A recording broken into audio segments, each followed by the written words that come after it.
15 দিন আগে যে কর্মসূচি দিয়েছিলাম তার ফলশ্রুতিতে সিলেট ঢাকা মহাসড়কে যেখানে 14 ঘন্টা 15 ঘন্টা লাগতো সেখানে এখন 6 ঘন্টা 6.5 ঘন্টার মধ্যে আমরা আসতে পারছি। এটা আমাদের আন্দোলনের ফসল এবং সেটা এইভাবে গর্ত ভরাট করে আর রাস্তা ক্লিয়ার করে আমাদেরকে বুঝ দিতে হবে না।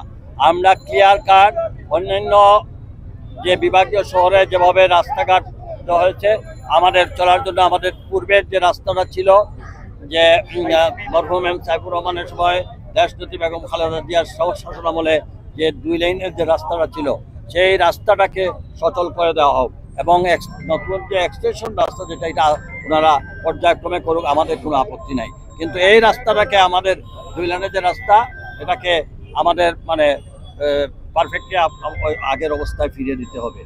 1 2 নম্বর রেলের ব্যবস্থা করে দিতে হবে। 3 নম্বর আমাদের এই পরিবেশের দোহাই দিয়ে আমাদের সকল উন্নয়ন কর্মকাণ্ডকে ব্যাহত করা হয়েছে। এখানে পরিবেশের যে যিনি পরিচালক উনি মনে করেছেন যে শুধু পরিবেশ আমাদের ওনার কাগজের কলমের কুচায় আমাদের সমস্ত প্রজেক্টগুলো বন্ধ হচ্ছে, অথচ টিলা থেকে শুরু করে সব কিছু উজাড় হয়ে যাচ্ছে, তাতে তাদের খবর নেই। সিলেট নিয়ে আজকে বিশুদ্ধ পানির দুরবস্থা, সেটা নিয়েও আমরা বারবার বলছি। এখন ওনারা বলছেন, স্থানীয় সরকার বলতেছেন কি ওয়াসা হলে পরে হবে।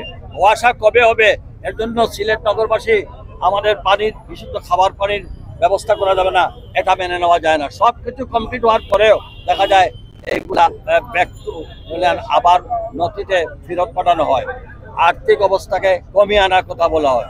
একই 5টি বিভাগ 6টি বিভাগে সারা বাংলাদেশে যে বৃহত্তর জেলাগুলোতে বিভাগগুলোতে স্থানীয় সরকার মন্ত্রণালয় এলজিডি যেটা রাস্তা ওয়াইডেনিং বিগত বন্যায় বিধ্বস্ত রাস্তাগুলোকে ইউনিয়ন থেকে উপজেলা থেকে জেলা শহরে সেই প্রজেক্টের 6টা ডিভিশনের মধ্যে 5টা ডিভিশনের কাজ ইতিমধ্যে 70-80% শেষ হয়েছে। আর আমাদের এটা প্রজেক্ট গেলেই ওনারা এই অর্থনৈতিক জটারে কবি আনেন, পুনরায় যান 21 সাল থেকে আরম্ভ হয়েছে, এখন 25 সাল পর্যন্ত। এটা মেনে নেওয়া যায় না।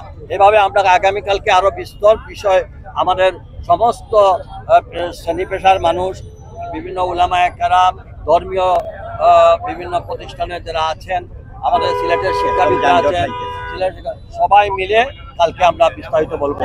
আর আমরা এবার এই শাহজালালের কাফেলা নিয়ে আমরা এখানে বসবো।